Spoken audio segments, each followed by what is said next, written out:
que nous avons déjà un système qui marchait très bien. Et donc, bah, là-dessus, j'imagine que le fait qu'il propose son livre sur la monnaie et donc financer des trucs comme l'écologie ou l'éducation,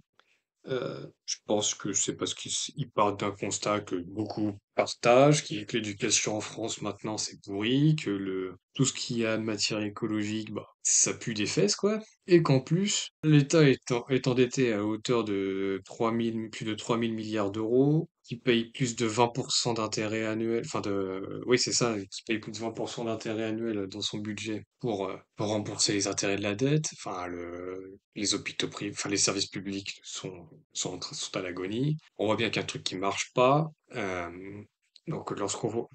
à sa place, je partirais donc de ce constat où quand tout va bien, comme c'était le cas sous De Gaulle, où le système marchand prenait une part de ses profits pour les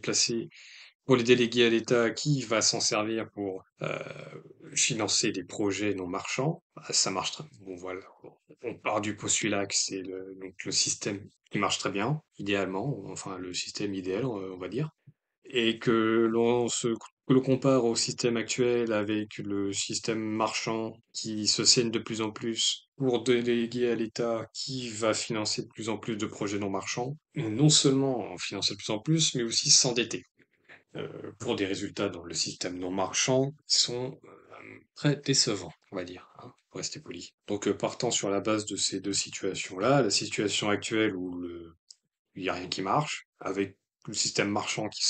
se saigne de plus en plus pour donner à l'État qui va financer tout un tas de projets, mais en plus devoir s'endetter pour pouvoir les financer.